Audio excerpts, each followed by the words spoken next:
The case had begun as a quiet rumor in town, something people spoke about in low voices while standing in line at the grocery store or sitting on their porches in the evening. At first, no one even knew the full story. They only heard that Kirk, a man who had lived in the town for years, had been taken into custody and was facing a serious accusation. What made the news travel so quickly was not just the accusation itself, but the surprise that came with it. Kirk was not someone people expected to be involved in anything dramatic.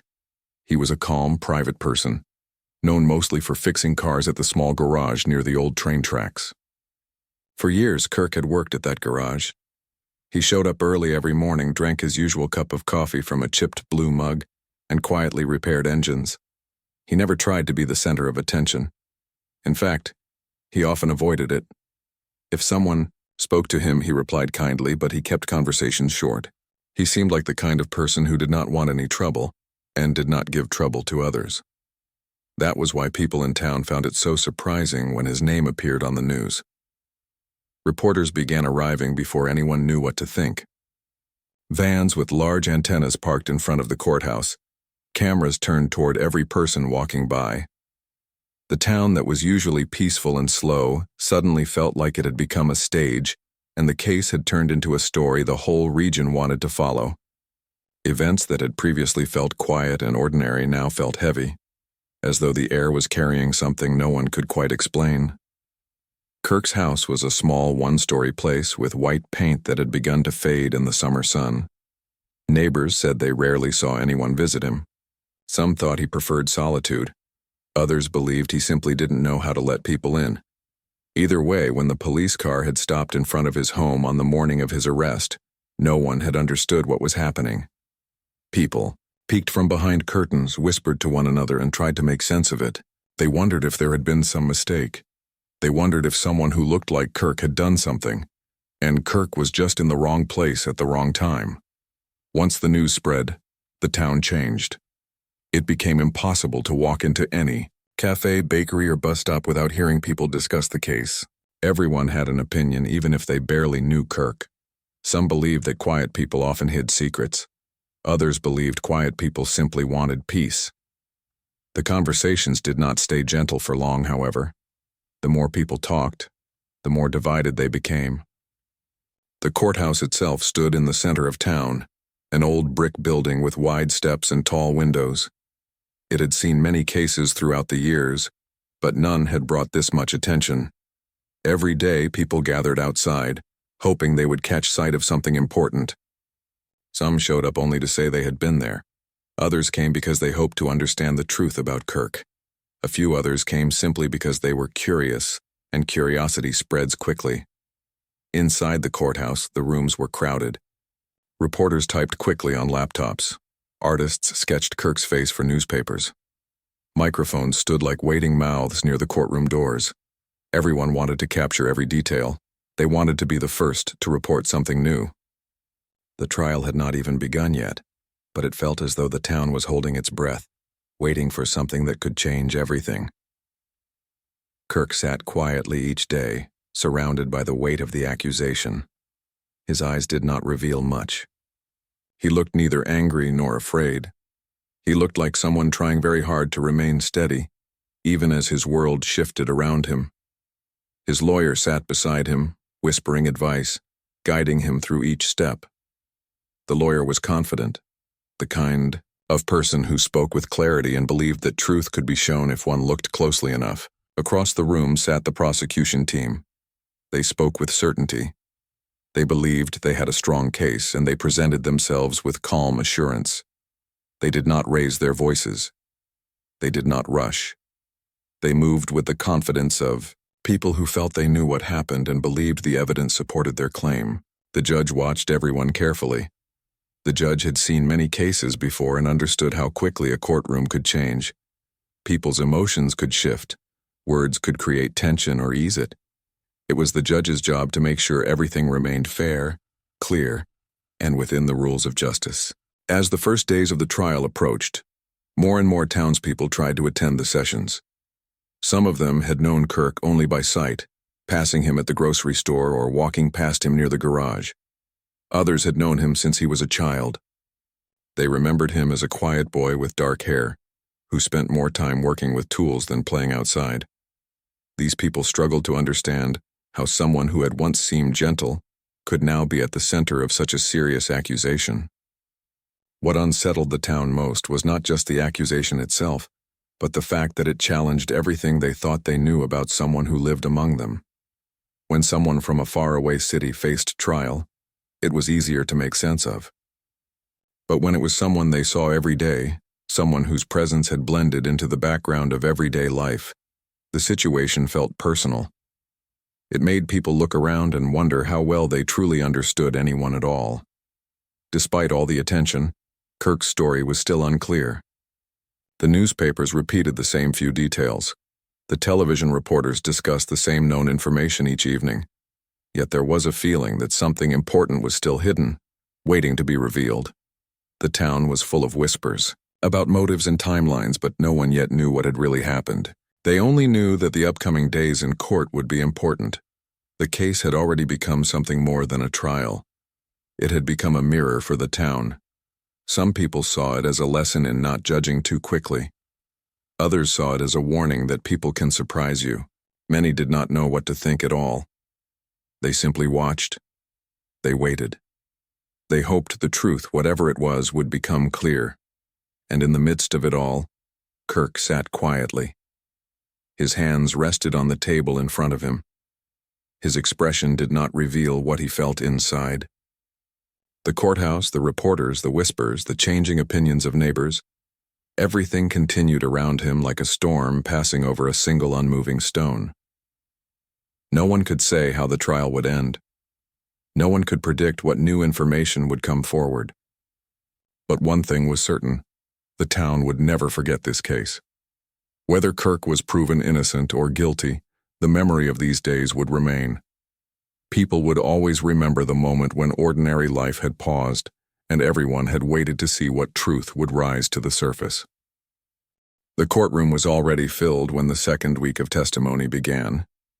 Outside, the sidewalks were lined with people talking quietly among themselves, trying to predict what might happen next. The air felt heavy with curiosity. Word had spread that an important witness would be speaking that day, someone who claimed to have seen Kirk near the area at a meaningful moment. The public believed this witness could shape how the entire case continued. Inside the courtroom, the atmosphere was noticeably different from the earlier days. There was more tension now. People leaned forward in their seats, eager to catch every detail. Even the reporters seemed more alert, typing faster, glancing up more often, as though they did not want to miss even one expression or pause in speech. Kirk sat in his usual seat, his hands folded calmly, eyes focused ahead. He remained quiet, his face still difficult to read. Some people thought his calmness meant confidence, that he believed the truth would protect him. Others thought his calmness meant he had accepted something. But no one could say for sure. That uncertainty made the case feel even more mysterious. The witness who was expected that day had been mentioned several times already. Their earlier statement suggested that they had seen someone who looked like Kirk close to the location at an important time. The prosecution believed this was strong support for their argument. They considered this witness reliable and sincere. The defense, however, believed that memory can be influenced by conversations, stress, or assumptions. They believed that remembering something under pressure could lead to mistakes, even if someone had no intention of causing harm. When the witness entered the room, many people held their breath for a moment. The witness looked nervous. Their hands shook slightly as they held them together. Their eyes moved around the courtroom, perhaps searching for a friendly face or perhaps simply trying to steady themselves. Being in a courtroom was not easy, especially when so many eyes were watching. The witness sat down and took a quiet breath before they were asked to speak. The prosecution began gently, asking simple questions about where they lived, what they did for work, and how they knew Kirk, if at all. These questions were designed to help the witness relax and to help the jury understand their background. The witness explained that they did not know Kirk personally. They had seen him around town before, but they had never spoken to him. They described him as someone who often kept to himself. Then came the part everyone was waiting for. The prosecution asked about the day in question, the moment the witness claimed to have seen someone near the area. The witness hesitated slightly, but began describing what they remembered. Everyone listened closely. The courtroom was so quiet that the faint hum of the air system could be heard. The witness said they were walking home that evening and noticed someone standing near the sidewalk. At the time, they did not think much of it. It was only later, after hearing about the situation on the news, that the memory stood out to them. They told the courtroom that they believed the person they saw looked like Kirk.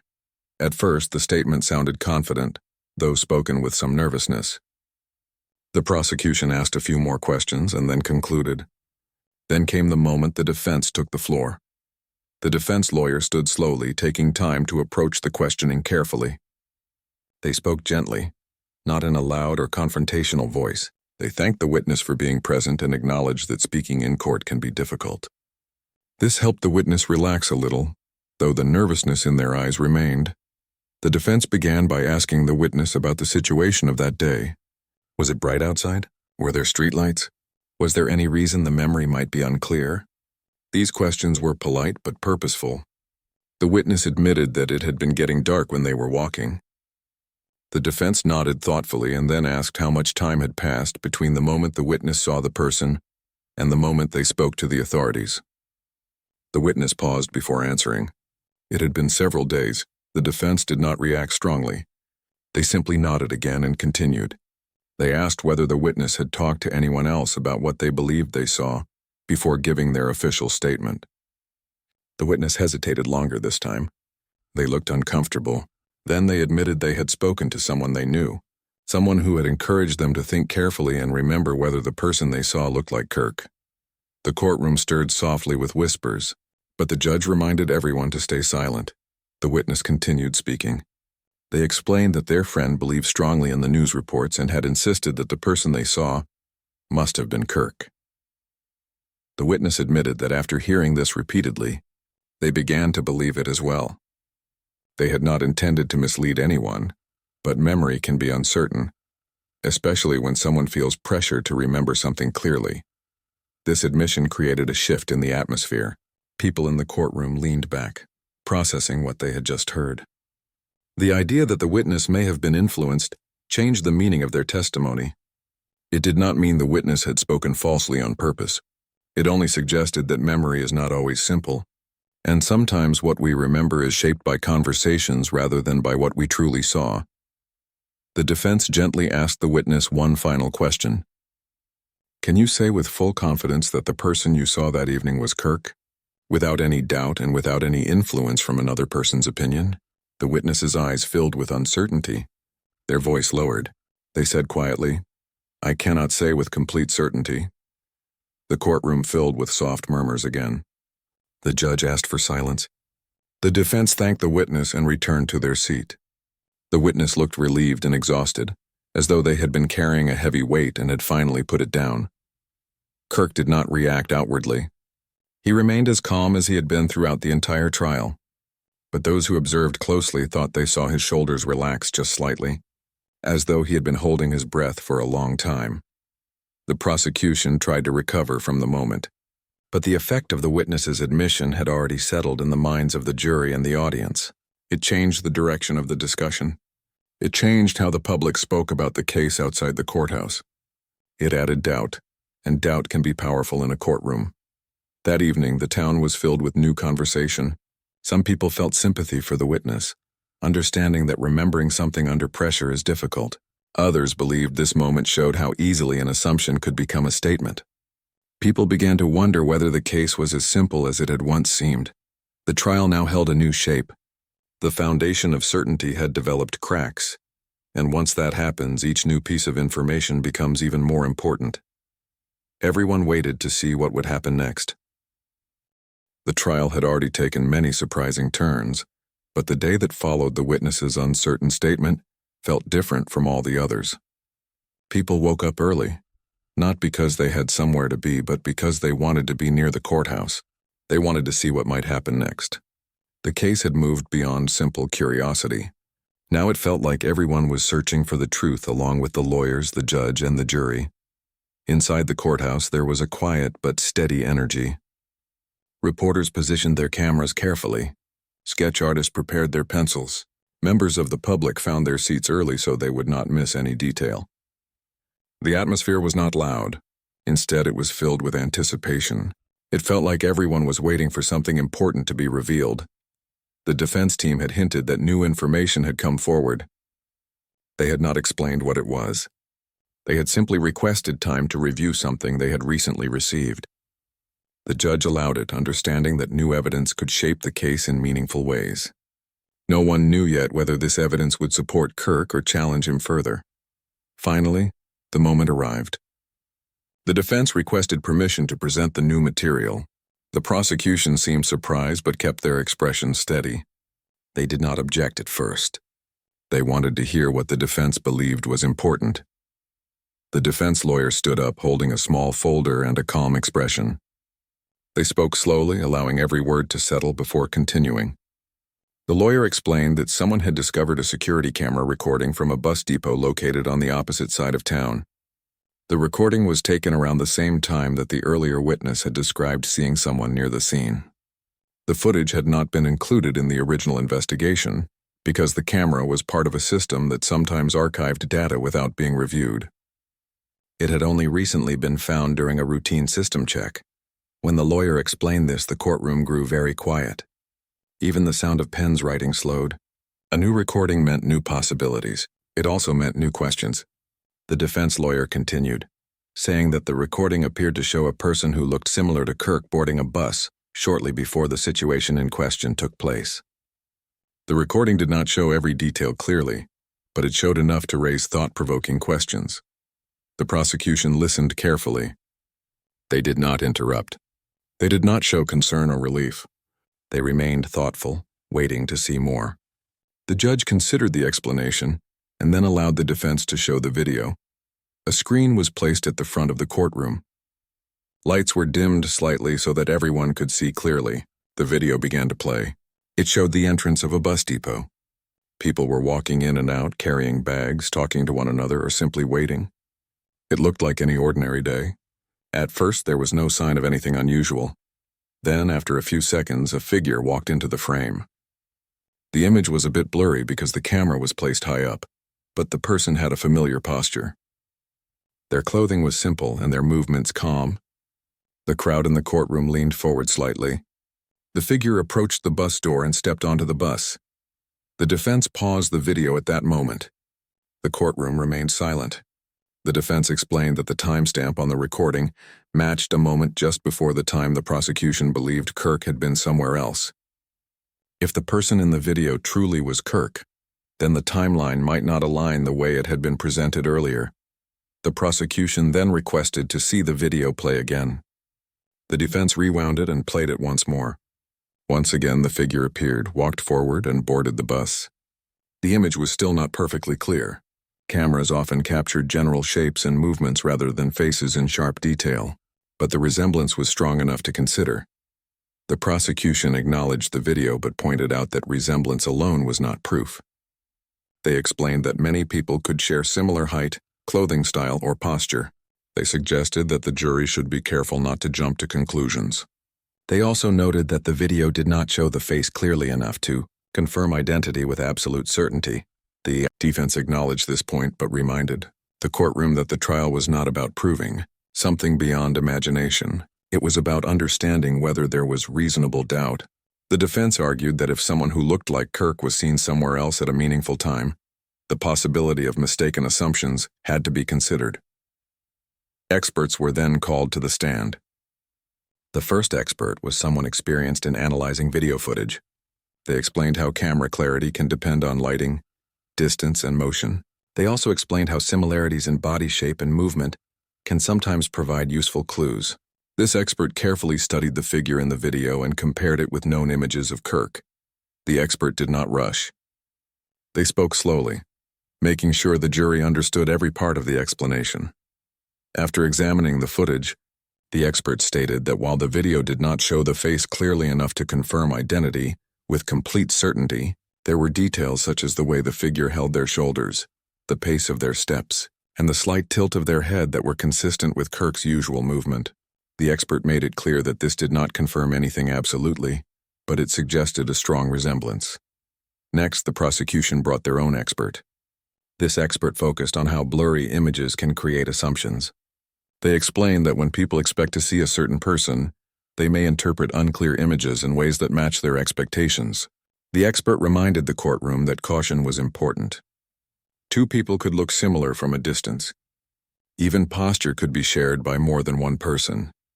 These two expert perspectives balanced one another. One focused on resemblance. The other focused on the possibility of mistaken interpretation. The judge thanked both experts for their clarity and professionalism. After the expert testimony concluded, a thoughtful atmosphere settled in the room. The new video evidence did not answer every question. Instead, it introduced new ones. It created space for uncertainty. It made the case more complex than it had been before. Some people in the courtroom believed the video supported Kirk's innocence. Others believed it was not enough to change their opinion. But everyone agreed on one thing. The story was no longer as straightforward as it once seemed. People left the courthouse slowly that day. Instead of loud conversations, the sidewalk outside was filled with quiet thinking. Some people walked in groups discussing the footage. Others walked alone, trying to understand what they felt. The news that evening focused heavily on the video. Some news anchors highlighted the resemblance. Others emphasized the uncertainty. Social media was divided. Some users typed long posts arguing for patience and fairness. Others expressed that the video raised important questions about how assumptions are formed. For the town, the new evidence created a pause. It encouraged people to look at the situation more carefully. It reminded them that truth can be more complicated than first impressions. And it reminded them that sometimes new information arrives when it is least expected, changing the direction of everything. Inside his home that evening, Kirk remained quiet. He listened as his lawyer explained what might happen next. The lawyer spoke calmly with care and respect. Kirk listened closely. His expression did not reveal everything he felt, but there was a gentle shift, almost like a slow sigh of relief. The trial was not over, but something important had changed. Everyone knew that the days ahead would be meaningful. The trial would continue. More would be discussed. More would be examined. But now there was something new shaping the path forward.